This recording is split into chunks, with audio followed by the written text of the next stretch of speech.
ضرب لکم مثلا من انفسکم، وہ تمہارے لیے تمہارے ہی جیوں میں سے، تمہاری اپنی سوچ جو ہے اس کے حوالے سے ایک مثال بیان کرتا ہے۔ هل لکم مما ملکت ایمانکم من شرکاء فیما رزقناکم فانتم فیہ سواء، کیا تمہارے لیے جو تمہارے ملک یمین ہیں، غلام ہیں، لونڈیاں ہیں، کیا وہ شریک بھی بن جاتے ہیں تمہارے اس چیز میں کہ جو ہم نے تمہیں رزق دیا ہے؟ ظاہر بات ہے کہ غلام تو غلام رہے گا، وہ شریک تو نہیں ہوگا، وہ برابر کا حقدار اور اختیار تو نہیں رکھے گا۔ جو بھی آقا کا مال ہے اور ملکیت ہے اس میں اصل اختیار اور تصرف جو آقا کا ہے، غلام تو جو بھی اس کو حکم دیا جاتا ہے وہ بجا جاتا ہے۔ فانتم فیہ سواء، کیا یہ ہو سکتا ہے کہ تم اور تمہارے غلام جو ہیں، تمہارے ملک یمین، وہ برابر ہو جائیں اختیار میں، ملکیت میں؟ تخافون کخیفتکم، کیا تم ان کے بارے میں بھی اسی طریقے کی سوچ رکھتے ہو جیسے کہ اپنے بارے میں اندیشے ہوتے ہیں، ایسا نہ ہو جائے، ایسا نہ ہو جائے، اس کا بھی اہتمام کر لیا جائے، اس اندیشے کا بھی سدباب کر لیا جائے؟ کیا جتنی فکر تم اپنے بارے میں کرتے ہو، کیا اتنی ہی فکر اپنے ان غلاموں کے بارے میں بھی کرتے ہو؟ کخیفتکم انفسکم، کیا نگہداشت جو ہے جتنی اپنی کرتے ہو ان کی بھی کرتے ہو؟ کذالک نفصل الآیات لقوم یعقلون، اسی طرح ہم اپنی آیات کو واضح کر رہے ہیں، تفصیل بیان کر رہے ہیں ان لوگوں کے لیے جو عقل سے کام لیں۔ یعنی یہ کہ باقی جتنے بھی ہیں جن کو تم نے چھوٹے معبود مانا ہے، تم خود مانتے ہو چھوٹے معبود ہیں، اللہ بڑا معبود ہے، خالق حقیقی صرف وہ ہے، تو یہ کیسے برابر ہو جائیں گے؟ اور کیسے تم نے یہ سمجھ لیا ہے کہ ان کی سفارش جو ہے وہ بائنڈنگ ہو جائے گی اللہ پر اور یہ تمہیں اللہ کی پکڑ سے بچا لیں گے؟ یہ تم نے جو تصور کیا ہے خود اپنے اوپر قیاس کرو، تو کیا تمہارے غلام جو ہے وہ تمہارے برابر ہو جاتے ہیں؟ تو جو کہ یہ جتنی بھی تم نے گھڑ لی ہیں معبود اپنے، یہ بھی سب مخلوق ہیں، چاہے وہ من گھڑت ہیں تمہارے جن کی کوئی حقیقت ہے ہی نہیں، اور چاہے یہ کہ وہ ملائکہ ہوں یا انبیاء ہوں یا اولیاء اللہ، وہ سب مخلوق ہیں، تو اللہ کے لیے تو سب غلام ہیں، تو اللہ کے برابر کیسے ہو جائیں گے؟ بل اتبع الذین ظلموا اہواءہم، حقیقت یہ ہے کہ ان ظالموں نے اپنی خواہشات کی پیروی کی ہے، بغیر علم، بغیر کسی علم کے، بغیر کسی سند کے۔ فمن یہدی من اضل اللہ، تو کون ہے جو ہدایت دے گا اس کو کہ جس کو اللہ نے بھٹکا دیا؟ یعنی اللہ تعالیٰ ان کے ضلالت کا فیصلہ کر چکا ہے کہ ان کی مہر تصدیق اللہ کی طرف سے ثبت ہو چکی ہے۔ وما لہم من ناصرین، اور اب ان کے لیے کوئی مددگار نہیں ہے۔ فاقم وجہک للدین حنیفا، یہ آیات بہت اہم ہیں جو آ رہی ہیں آگے، اور دین کا جو اصل روح ہے اور اس کی جو جڑ اور بنیاد ہے۔ فاقم وجہک للدین حنیفا، تو قائم رکھو، سیدھا رکھو اپنے چہرے کو اللہ کے دین کی طرف، حنیفا، یکسو ہو کر، یہ توحیدی شان ہو کہ میری اطاعت، ان صلاتی و نسکی و محیای و مماتی للہ رب العالمین، جیسے حضرت ابراہیم نے فرمایا تھا انی وجہت وجہی للذی فطر السماوات والارض حنیفا وما انا من المشرکین، اب ہر چہار طرف سے اپنی توجہات کو کاٹ کر ذات باری تعالیٰ پر مرکوز کرو۔ فاقم وجہک للدین حنیفا فطرۃ اللہ التی فطر الناس علیہا، یہی وہ فطرت اللہ ہے جس پر کہ اللہ نے انسانوں کو پیدا کیا ہے، انسانوں کی تخلیق اسی پر ہوئی ہے۔ ہر بچہ جو ہے نسل انسانی کا وہ فطرت سلیمہ لے کر آتا ہے، بعد میں اس میں جو گڑبڑ ہوتی ہے اس کے ماحول کی وجہ سے، اس کے والدین جو بھی اس کو سکھا پڑھا دیتے ہیں، جیسا کہ حدیث ہے کل مولود یولد علی الفطرہ، ہر بچہ جو پیدا ہوتا ہے وہ فطرت پر پیدا ہوتا ہے، وہ فطرت اسلام ہے، وہ فطرت اللہ کے دین کی ہے، وہ فطرت اللہ ہے۔ فَأَبَوَاهُ يُهَوِّدَانِهِ أَوْ يُمَجِّسَانِهِ أَوْ يُنَصِّرَانِهِ، یہ تو پھر اس کے ماں باپ ہیں جو اسے یہودی یا نصرانی یا مجوسی بنا دیتے ہیں۔ تو یہاں فرمایا فطرت اللہ التی فطر الناس علیہا، لا تبدیل لخلق اللہ، اللہ کی خلق میں، اللہ کی تخلیق میں کوئی تبدیلی نہیں ہو سکتی۔ ذالک الدین القیم، بس یہی دین ہے قائم رہنے والا سیدھا دین۔ ولکن اکثر الناس لا یعلمون، لیکن اکثر لوگ علم نہیں رکھتے۔ منیبین الیہ، تو فاقم وجہک للدین حنیفا، اسی کے ساتھ کنٹینویشن سمجھیے، منیبین الیہ، اور چونکہ پہلے واحد کے صیغے میں تھا تو حضور سے خطاب تھا، لیکن جیسا کہ میں نے آپ کو بتایا ہے کہ حضور سے خطاب بھی ہوتا ہے ان مکی صورتوں میں، تو گویا کہ امت سے ہو رہا ہے، تو یہاں وہ جمع کا صیغہ ہو گیا کہ اپنے چہرے اللہ کے دین کی طرف یکسو ہو کر سیدھے کر لو، منیبین الیہ، اسی کی طرف رجوع کرتے ہوئے، واتقوہ، اور اس سے ڈرو، وَأَقِیمُوا الصَّلَاةَ وَلَا تَکُونُوا مِنَ الْمُشْرِکِینَ، اور نماز قائم کرو، اور دیکھو مشرکین میں سے نہ ہونا، من الذین فرقوا دینہم، جنہوں نے اپنے دین کو پھاڑ ڈالا۔ فرق جو ہے کاٹ دینا، توڑ دینا، کل فرق کا طود العظیم، فرقنا بکم البحر، یاد کرو جب کہ ہم نے تمہارے ساتھ سمندر کو پھاڑ دیا تھا، وَإِذْ فَرَقْنَا بِكُمُ الْبَحْرَ فَأَنْجَيْنَاكُمْ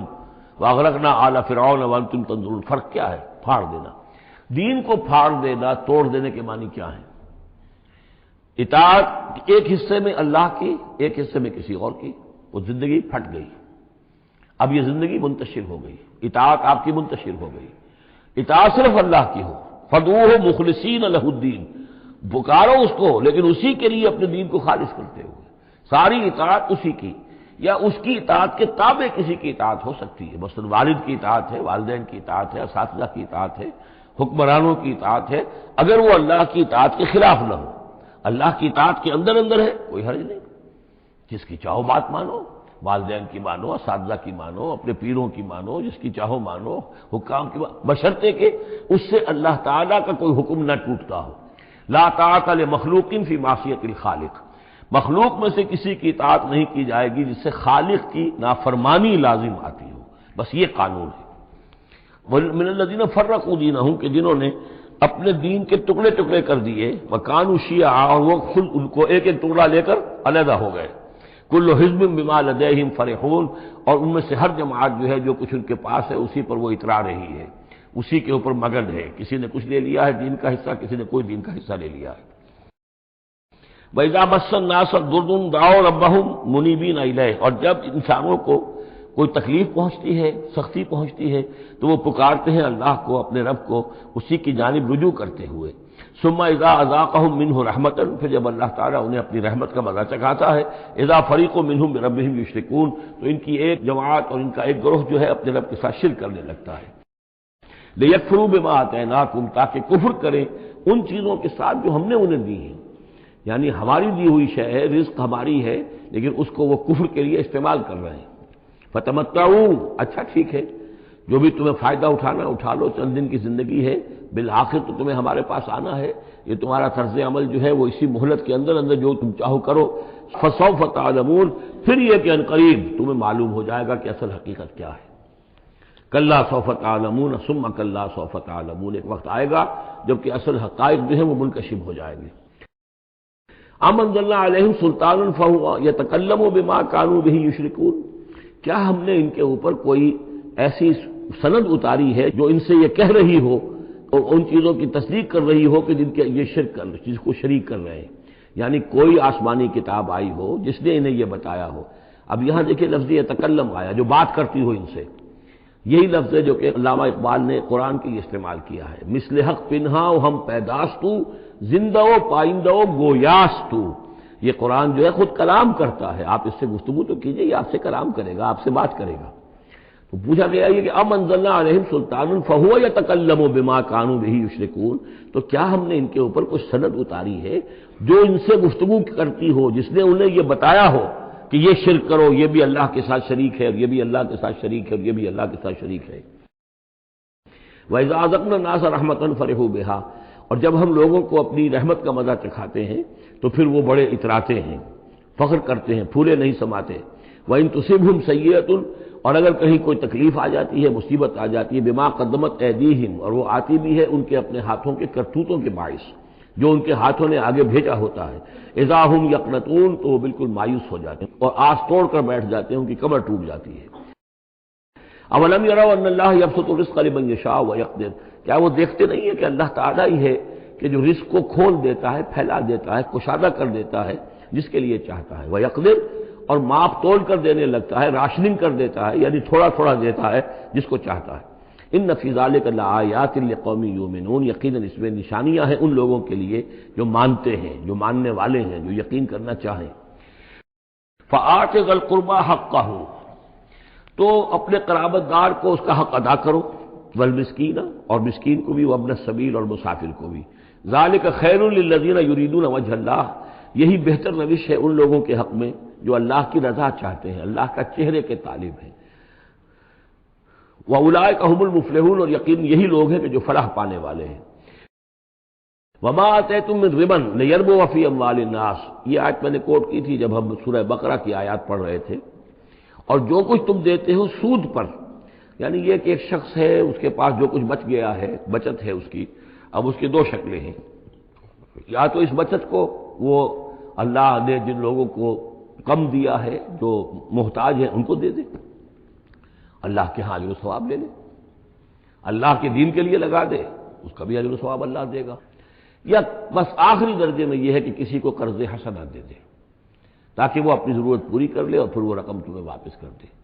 اس سے آگے تم یہ چاہو کہ میں یہ اپنا مال جو ہے کہیں اور انویسٹ کروں، کوئی اور آدمی محنت کرے، اس کی محنت سے جو اس کی محنت سے بڑھوتری ہوگی تو آپ کو بھی اس میں سے حصہ مل جائے، اور اس کی بدترین شکل جو ہے پھر یہ ہے کہ سود کے اوپر رقم دی، اور وہ یہ ہے کہ آپ اس میں سے بغیر اس کے کہ آپ کوئی محنت کر رہے ہوں یا کوئی مشقت کر رہے ہوں، اس کی جو ہے آپ کو، جس کو نفع کہہ رہے ہیں آج کل، وہ سود آپ کو ملتا چلا جائے۔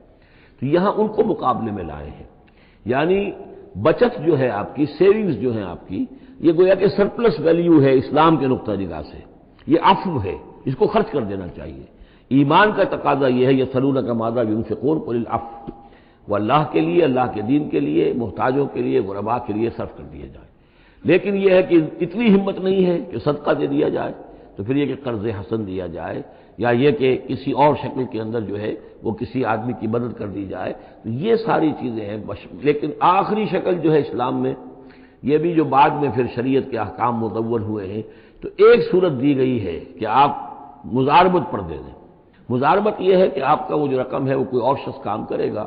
اگر تو کوئی نفع ہو جائے تو کچھ آپ بھی لے لیں اور کچھ وہ لے لیں، نقصان ہو جائے تو سارا نقصان آپ برداشت کریں گے، جس کے پاس وہ سرپلس منی تھی، اس کا کوئی تاوان جو ہے وہ جو عامل ہے اس کے اوپر نہیں آئے گا۔